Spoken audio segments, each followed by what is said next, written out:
Of all the kitchen hacks I know, Better Than Bouillon is my favorite. It's great for broth, of course, but you can also use Better Than Bouillon as a flavor enhancer. Just a spoonful adds so much flavor to stir fry, sauces, even marinades. Plus, they have reduced sodium and organic options, and the Culinary Collection, which includes amazing flavors like Italian herb and smoky chipotle.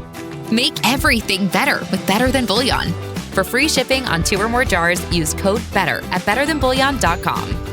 My brother-in-law died suddenly, and now my sister and her kids have to sell their home. That's why I told my husband we could not put off getting life insurance any longer. An agent offered us a 10-year, $500,000 policy for nearly $50 a month. Then we called SelectQuote. SelectQuote found us identical coverage for only $19 a month, a savings of $369 a year.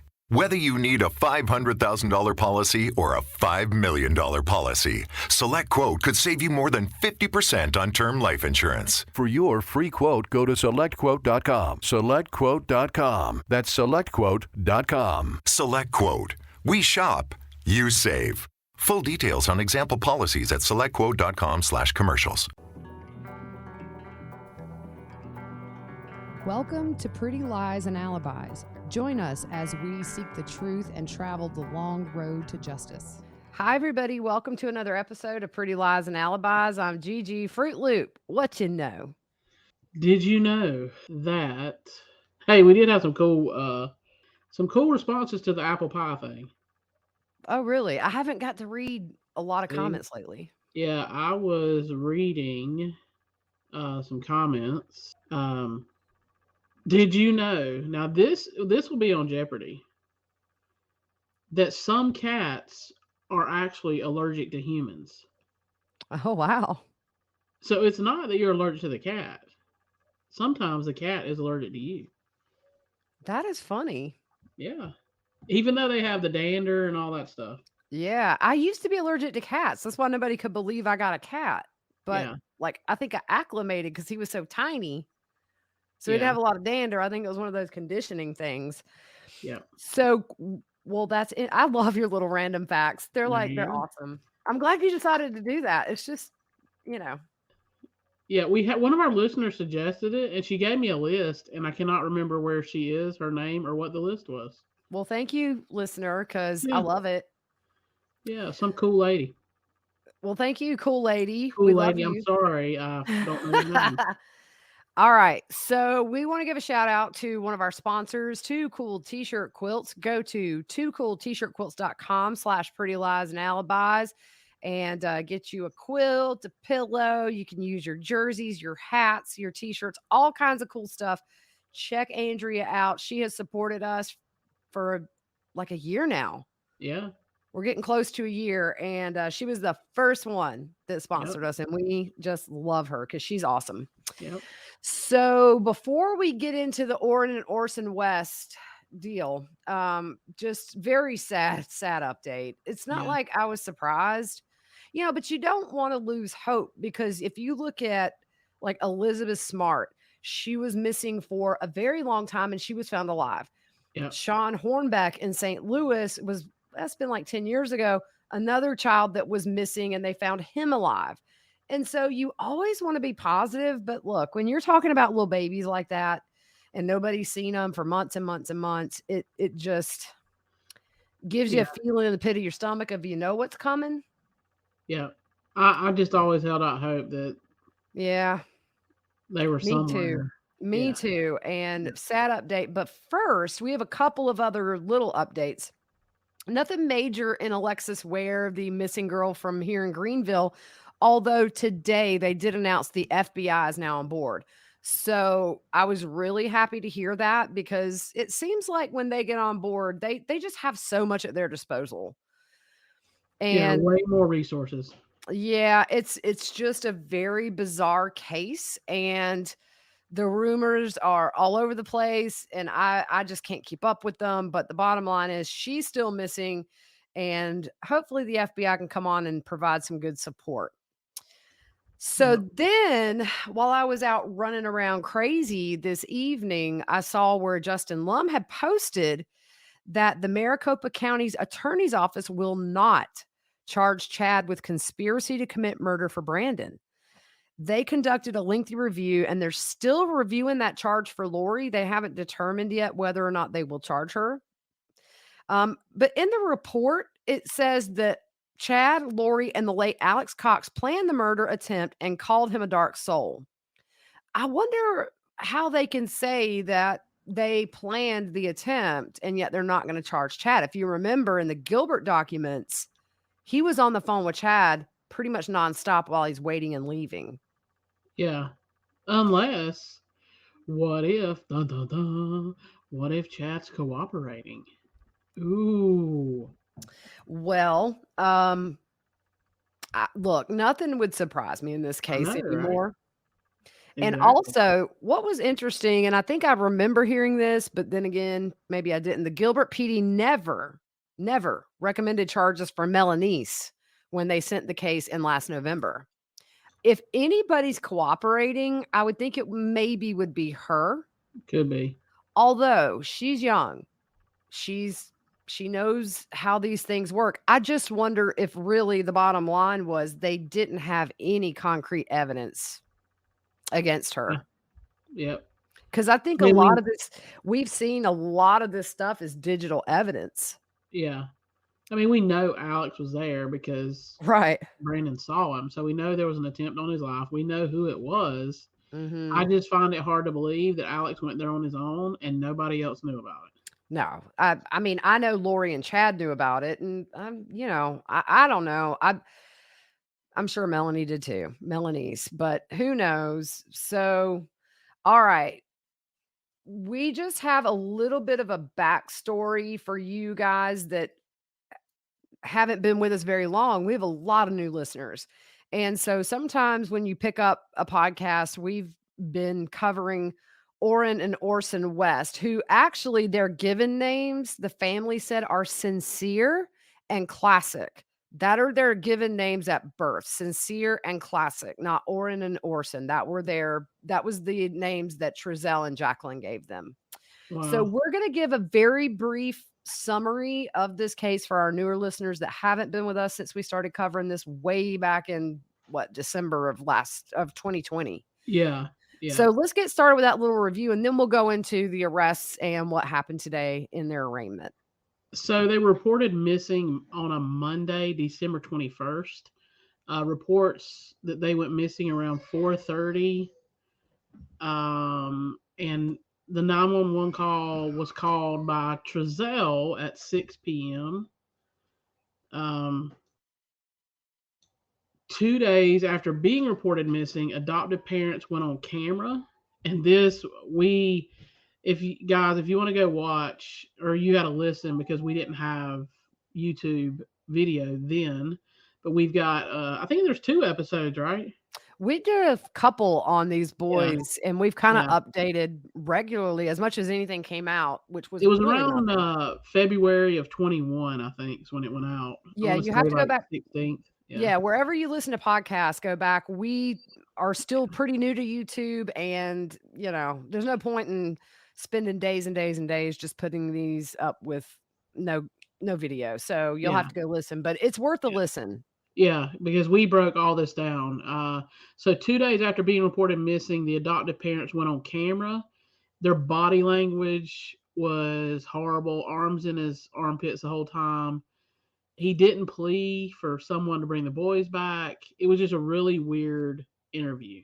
And there were people yelling in there because from the get-go, people said you had something to do with it. And so, but anyway, so law enforcement asked the parents and others to take a polygraph, and we still don't know if they had to do that or not.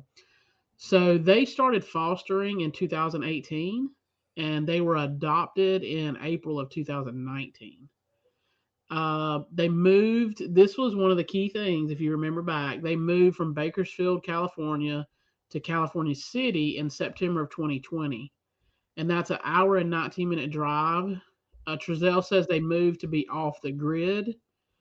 I wonder, and we talked about this, was it to escape Bakersville because a crime had been committed there? Right. And now we find out it had. Yeah. And we talked about it. You would never leave somewhere where your kids went missing. No, I mean, and they were in what, California City when they said they went missing? Yeah, yeah. Yeah. So when they were in Bakersfield, they lived in an apartment and they had 6 kids. Uh, and it was in an area with drugs and gang activity. Um, there was some, and we talked about this, the cell phone data, which is huge now for all cases. And Oh, we've yeah. seen it in case after case after case. Before the move and after, what was going on there. This was a key. The parents didn't have a job outside the home. So one DSS worker says that that's a huge red flag for her because it usually means they're living off the stipend. Yeah. And there goes motivation for fostering and adopting. And we see that so much these days. And in fact, I believe somebody that knew them before, way back when, said they are doing this for the money. Yeah. I don't know how it works after adoption. I think we did look into whether or not you still receive money after adoption, but I'm going to go back and listen to the old episode, even though I hate listening to our episodes. Yeah. But yeah, it's so sad. And then it's kind of the same thing here in Greenville with Ariel Robinson, who murdered Victoria Rose. It's that they never should have been given those kids based on the fact that they were in arrears for taxes and they were going to lose their house. And this is kind of the same thing. These people were not financially able on their own to support these boys. It becomes a profit. Yeah, exactly. So the parents said that 4 other kids went to their grandma's in Bakersfield on the 19th. They also went Christmas shopping that day. The last Saturday before Christmas was 6 kids. We were like, what? Yeah. They say the younger 2 didn't go, but they say that they left the house with them the day they took them. Only 4 kids are seen getting into the van on the neighbor's surveillance. And we watched that several times. And also when you have a 3 and 4-year-old, they take a second to get into a van like that. Yeah. So no pause scene for that or them helping them into the van. They would have had to buckle them in car seats, all that. Mm-hmm. So it was just hinky and weird from the get-go. Yeah, and I think the thing too is it's been stated in the indictment that clearly they involved one of their children in this crime.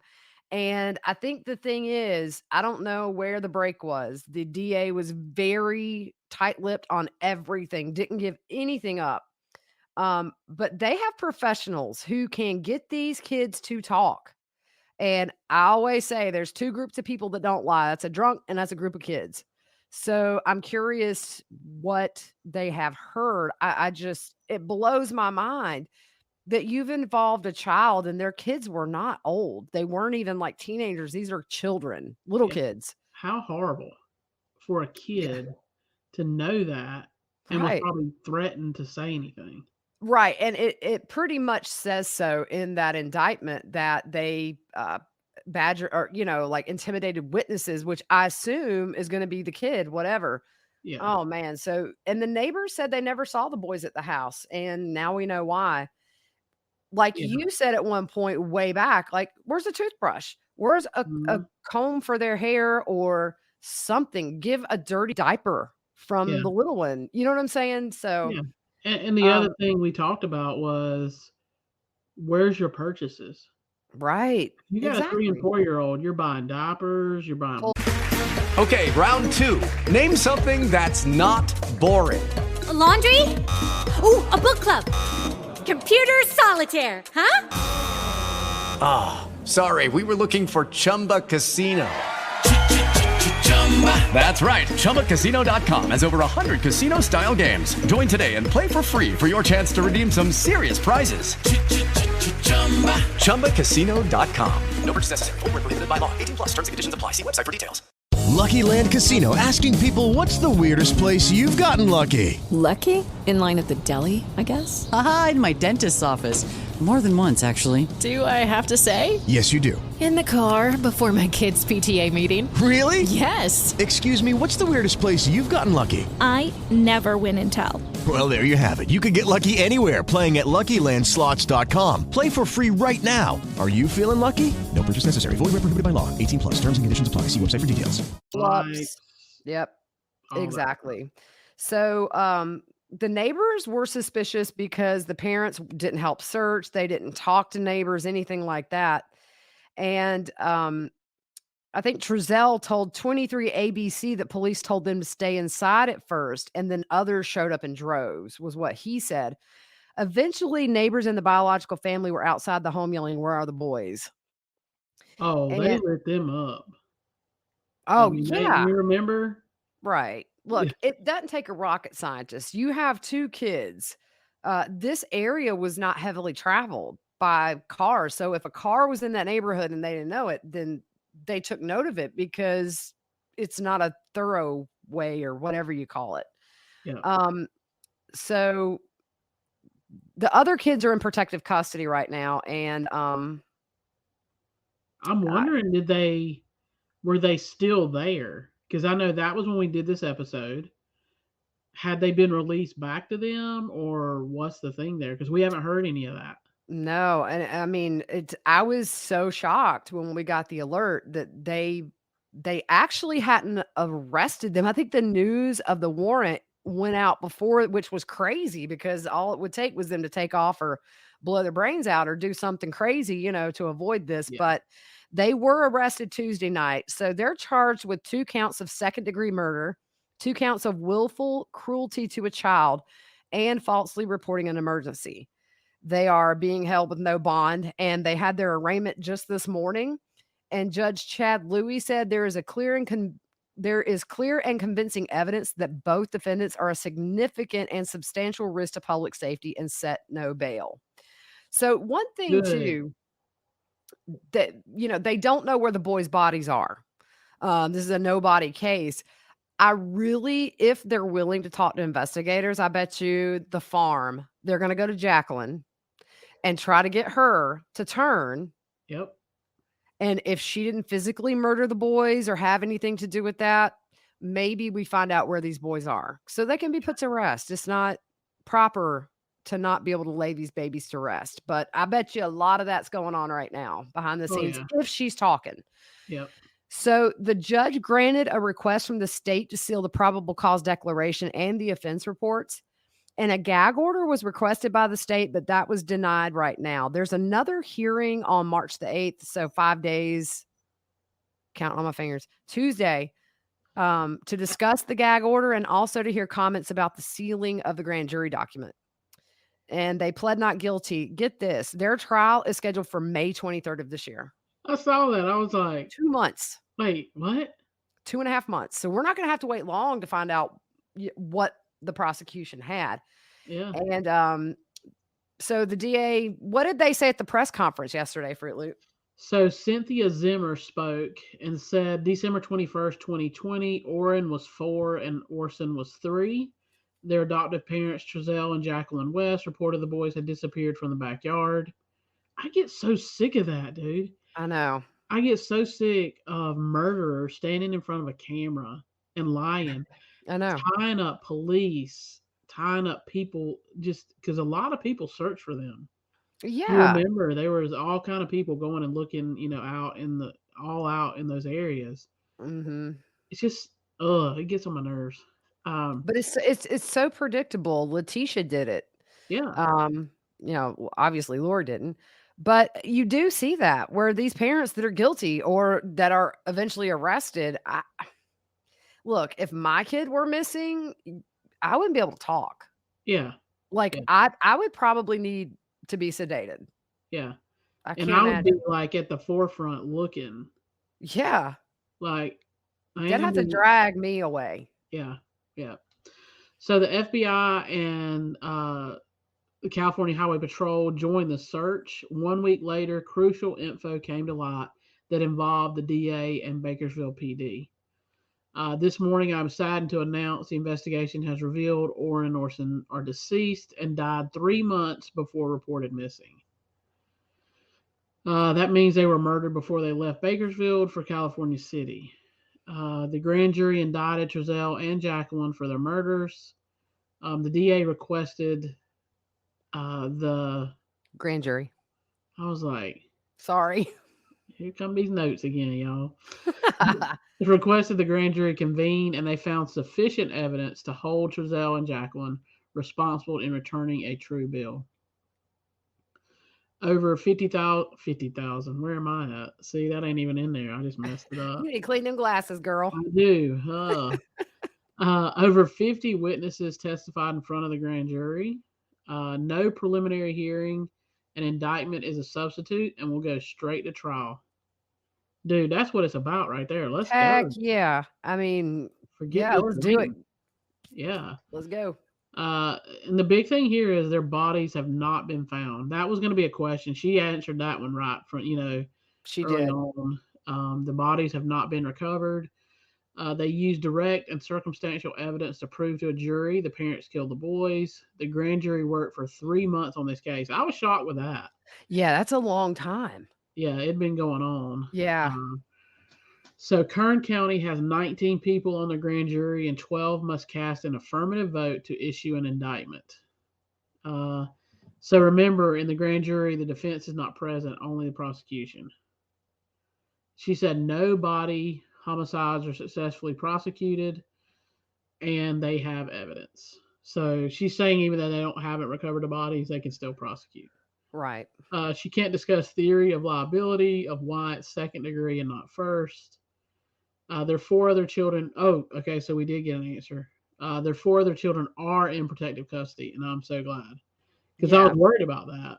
Yeah. I mean, they were, I think maybe at this point they were living out of a trailer that they were towing when they were pulled over. Don't quote me on that, but I think I remember reading something about that. Yeah. So neighbors from there, and we talked about the California City residents say they never saw the boys, but they did see the other kids when they lived there. Yep. So the indictment documents are up on our website and our social media. It seems Trezell and Jacqueline, like we talked about, have one of their kids involved because it says it's further alleged that the defendants induced a minor to commit or assist in the commission of a crime. Now, here's my thought, and I'm just theorizing. It will be really low of these people if they try to say their child did this and they panicked and tried to cover it up. I see that coming a mile away, and I don't know. I mean, just because of what's stated in this. Yeah. You almost can picture it. Yeah. That they may go this way. It says the boys were particularly vulnerable. So the circumstances and aggravation, number 1, it is further alleged the defendants, Trezell and Jacqueline, induced others to participate in the commission of a crime or occupied a position of leadership or dominance of other participants in its commission. The defendants took advantage of a position of trust or confidence to commit these offenses. On or about September 1st, 2020 through September 30th, Trezell and Jacqueline did with malice and aforethought murder Orrin and Orson West.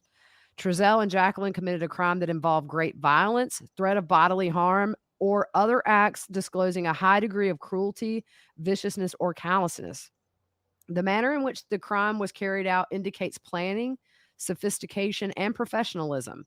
The defendants threatened witnesses, unlawfully prevented or dissuaded witnesses from testifying, suborned perjury, or in any way illegally interfered with the judicial process. So I think what you're going to find is one of these kids said, my dad said he'd beat me if I talked. Yeah. The defendants did falsely report an emergency. That's a misdemeanor. So they're facing 30 to life on those counts. What they've got now. Sometimes these things are very fluid. If they get more information, they could bump those up. But man, I mean, 2.5 months, this thing's set for trial. I'm guessing they didn't waive their right to a speedy trial. They want it. That's what I'm assuming. I don't know. Look, I ain't gonna lie. If I was a criminal, I'd waive my right. Heck yeah. That way it gives them less time to find out stuff against me. That's the thing is you got what? I mean, I think it varies, but it's a matter of months before it has to go to trial. So, the nobody case, I always get nervous about those, but for kids, it's a little different for me than with Susan Morphew because kids rarely just disappear on their own. They have evidence they murdered them. I wish a cause of death could be determined, and maybe if one of them talks, we will know. But that's kind of it. And it's just a really sad update. And there's no winners in this situation. And there's been a lot of videos posted today by family, their birth family, on social media and relatives. Man, they're happy boys. And look, I understand that sometimes situations happen where families can't raise the children and they have to put them in foster care. But as you see with Victoria Rose Smith, as you see with Orrin, or what is it? Sincere and Classic. I mean, I don't even want to call them Orrin and Orson because that was names their murderers gave them. Exactly. But you see that in these situations, these are just parents that were having problems getting CPS to sign off on things. We don't know the backstory of why they were taken, or if we do, I don't remember. But the bottom line is these boys were placed with people who murdered them. We gotta totally overhaul CPS. We gotta pump money into that. Let them hire 10,000 people, per district if they need to. This has got to stop. Yeah. We need more money in those areas. Yeah. We need more money in those areas. Yeah. I mean, look, I'm not getting political, but our government spends a lot of money on stupid stuff sometimes. Yeah. They'll say, oh, well, a 3-year study showed that like a monkey prefers turkey over ham. You know what I'm saying? Like, who cares about that kind of stuff? Let's put money for like the children in foster care. And because I'm going to guarantee what's going to happen, what's going to come out is whoever was behind looking for these boys had 200 other kids to look after. Yeah. It reminds me of that show, Judging Amy, which is one of my favorite shows. It's a judge, and her mom works for Child Protective Services. And you see a lot of times what she goes through to help her kids that she's looking after. Yeah. It's a very broken and flawed system. And it's a system where we're talking about vulnerable children. Yeah, that's why I guess on that petition that we have from Victoria Rose Smith. Yeah, we'll put it back up to the top. Yeah. We'll put it back up to the top. So that's what we're going to do today. We just wanted to dedicate this episode to those sweet boys, Sincere and Classic, because, man, the system failed them, and clearly their adoptive parents failed them. And, man, just not the ending we wanted. But, it's like with Harmony Montgomery and Summer Wells. These are two kids. With Harmony, she was missing for a couple of years before it was discovered. And then you got Summer Wells, nothing updated in this case. These are kids just out there somewhere. Yeah. Just too much, man. Too much. But good job on police departments and FBI and everybody. Yeah. Just keeping working and finding and just, they're where they need to be. I hope they just suffer every minute of their life in that jail. So, all right, guys, tomorrow we're going to do a quick little update on Alec Murdaugh. Judge has gotten in trouble here in South Carolina for helping him hide his assets. Ruh-roh. Telling you, somebody I know that has their finger on this said by the end of it, there's no legal person in this state who's not going to know somebody who was taken down with this ship. It's that big. And then we're going to do our weekly summary. It's bedtime, y'all. I've had a day. Still sore 2 days out. Haven't been back to the gym. We're going to update on Dr. William Husel and what happened this morning. Jose Baez, the defense attorney, he argued for a mistrial, and it was denied. So we're going to catch up on all that tomorrow, and I hope you guys have a good night and send some love and light to the family of the boys. What band you got on? Eagles. Oh, see, I got hold on, let me see. This is my little podcast I help them with. I've listened. They're really good. They're so cute. Yeah, they got a new one coming out tomorrow. So awesome. But they don't podcast. Go listen. Yeah, it's pretty. Look at you all professional. You go in there as the professional one. Exactly. They're good kids though. They're trying to make a difference with drugs and smoking and vaping and all that stuff. I know. I had to go today to sign my my youngest child up for middle school, and I'm just sitting here thinking, oh boy, you old. Your mama's old. Yeah, I know. All right, guys. We'll see you tomorrow. Hope you have a good evening.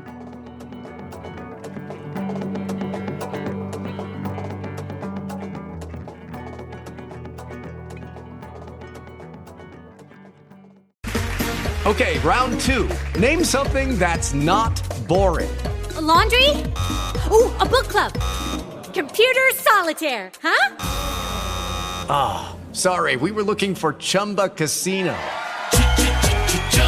That's right, ChumbaCasino.com has over 100 casino-style games. Join today and play for free for your chance to redeem some serious prizes. ChumbaCasino.com. No purchase necessary. Void where prohibited by law. 18+ terms and conditions apply. See website for details.